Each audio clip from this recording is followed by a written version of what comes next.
Muraho neza nshuti bavandimwe namwe bakunzi ba Physio Rwanda, mbahaye ikaze muri video y'uyu munsi. Ese iyo uhina ukuguru ukumva akantu karakocotse biba bigenze bite? Dore icyo bivuze n'igihe ugomba guhangayika ndetse ukwiriye no guhita ujya kwa muganga. Benshi muri mwe mwigeze kubyibonera aho uhina ukuguru wenda uri kwicara, uri kwambara inkweto cyangwa uri kuzamuka akantu gatoya, hanyuma ukumva akantu karakocotse mu ivi cyangwa se mu gatsinsino. Hari n'abumva nkaho hari akantu mu by'ukuri gasa n'agasimbutse cyangwa se gasa n'akanyereye, abandi bakumva ni nkaho hari igufwa ryisubije mu mwanya waryo. Ariko ikibazo ni iki? Ese mu by'ukuri icyo gicokoka ni iki? Ni indwara se? Ubundi biterwa n'iki? Birasanzwe se? Bishobora kuvamo ikibazo se gikomeye nyuma? Uyu munsi tugiye kubisobanura neza mu buryo bworoshye butuma umuntu wese abyumva kandi burambuye.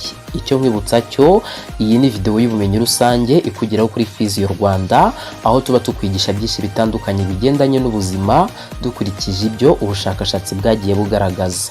Ntidusimbura cyangwa se ngo tuvuguruze icyemezo cya muganga, ahubwo icyo dukora dushobora kucyunganira binyuze mu kugusobanurira neza ugasobanukirwa, noneho ukaba wajya gushaka ubufasha bugukwiriye kandi ukabushaka igihe cya nyacyo, kuko nk'uko twabibonye ndetse tuzakomeza kubibona, iyo wivuje hakiri kare haba hakiri n'amahirwe menshi yo kuba wakira. Reka duhere kuri iki kintu dusobanukirwe. Ubundi ako kantu gakocoka ni iki? Ako kantu umuntu yumva gakocotse ni iki? Mu by'ukuri buriya kumva ako kantu gakocotse bishobora guterwa n'ibintu bitandukanye. Ikintu cya mbere ni icyo bita tendons snapping mu rurimi rw'icyongereza. Aha biba bigenze bite rero?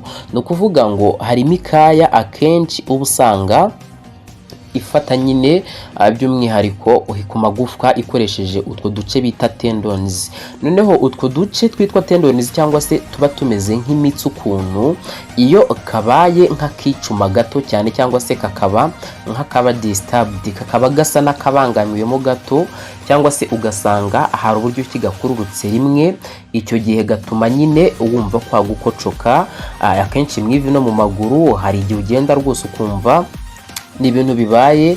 Icyo gihe rero utwo dutendons cyangwa se utwo duce tuba dufashe ku mikaya ndetse no ku magufwa, hari igihe usanga tuvuye ahantu by'umwihariko twari dufatiye, bitewe wenda n'uburyo ki wari umeze, wahindura ugasanga tugiye ahandi, ukumva ku kantu karakocotse. Biba byagenze bite rero? Iyo uhinnye ukuguru hari igihe rwose wumva ko kantu kabayemo, ukumva gasa n'agasimbutse hejuru y'igufa gato, cyangwa se ukumva gasa n'akanyereye kavuye hamwe kagiye ahandi.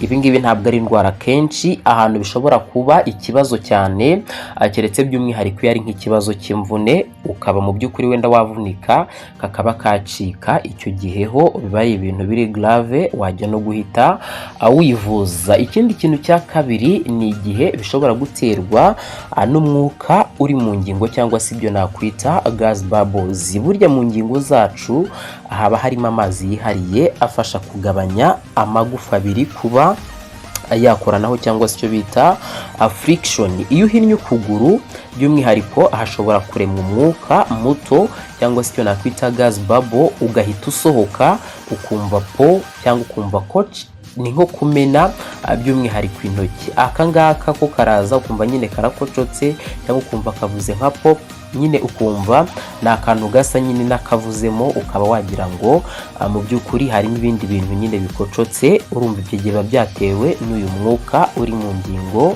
uba ushinzwe by'umwihariko kuba wagira ibyo uhindura, cyane cyane iyo umuntu ahinnye ukuguru cyangwa se akurambuye, by'umwihariko kuko tubonye ko ni umwuka nyine uba uri mu ngingo zacu. Icya gatatu ni ukuba hari cartilage idasanzwe cyangwa se ikibazo cya meniscus surface. Ni ukuvuga ngo ho biba byagenze bite? Ni ukuvuga ngo cartilage nako kaba kameze nk'akantu k'imitsi gasa n'agakikije, noneho iki n'agakikije igufwa. Noneho rero ako kantu uba usanga akenshi iyo kabangamiwe nabyo bishobora gutera kwa gukocoka, cyane cyane ushobora gusanga ugiye gutangira kurwara indwara zirimo za rubagimpande. Ushobora gusanga mu by'ukuri ugiye kurwara indwara z'amagufwa cyangwa se ugasanga nyine iyo meniscus yawe ifite icyo kibazo. Icyo gihe rero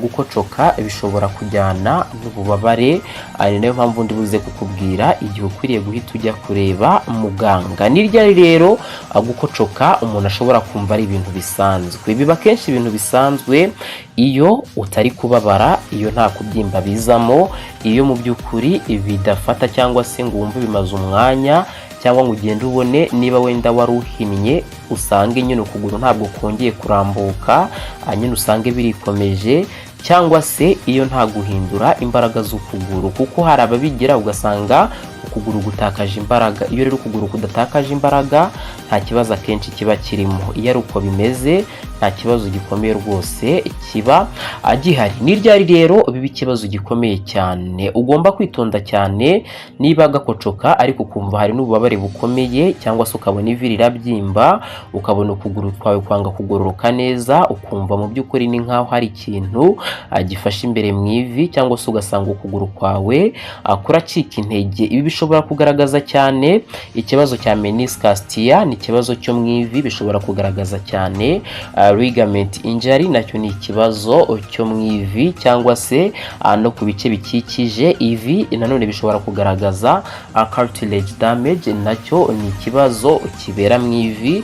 Bishobora no kugaragaza arthritis, ahari ibibazo n'ubundi byo mu ngingo ariko biba bitangiye kuba byagenda abiza bitari byagera ku rwego rwo hejuru. Abantu rero bakunda kubibona akenshi usanga ari abantu bakora siporo, abantu babyibushye cyangwa se bafite ibiro byinshi, no ku bantu bahora bicara igihe kirekire, cyangwa se n'abantu bafite imbaraga nkeya mu mikaya y'amatako ndetse n'ibibero. Ni iki rero wakora mu gihe ibi ngibi ubyibonyeho? Niba nta bubabare buhari, komeza gukora imyitozo yoroshye, urambure, wongere mu by'ukuri uhine kugira ngo ya mikaya yawe ibashe kurambuka neza, n'amagufwa agume mu mwanya wayo mwiza. Ikindi nanone ugerageze gukomeza imikaya yawe yaba iy'imbere ku itako ndetse n'iy'inyuma ku kibuno.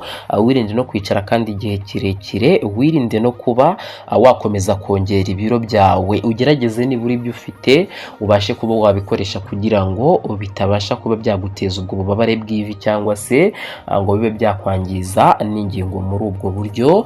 Ikindi ushobora gukora imyitozo nyine yoroshye cyane, harimo nk'iyo kuba waryama ukarambura ukuguru ukajya ukuzamura, harimo kuba mu by'ukuri wajya ugerageza gusutama ukongera ugahaguruka, ukabikora buhoro nta guhatiriza. Icyo gihe biragufasha cyane.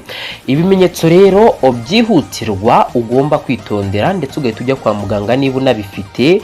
Burya niba ukuguru kwawe ubikora nyine ukabona ugufashe burundu, cyangwa se wumva akantu gakocotse ukabona gufashe burundu, ugomba guhita wihutira kujya kwa muganga. Niba ugira ububabare bukabije ugomba kwihutira kujya kwa muganga. Niba ubura imbaraga mu kuguru igihe bigenze gutyo ugomba kwihutira kwa muganga. Niba kandi unanirwa kugenda nabwo ugomba kwihutira kwa muganga kugira ngo bagufashe. Niba uhina ukuguru ukumva by'umwihariko kurakocotse, ntuhite ugira ubwoba, reba niba hazamo ububabare, ukora imyitozo, ugumana ubuzima bwiza. Ariko niba bijyanye n'ibimenyetso bikomeye nk'ibyo twavuze, ntukerererwe. Niba wumva nawe mu by'ukuri ujya wumva ko kantu mu ivi cyangwa se mu kuguru, andika muri comment uti nanjye karakocoka, atari ko murakoze kuba musobanuriye, kuko ndizera yuko hari byinshi umenye kuri uko gukocoka.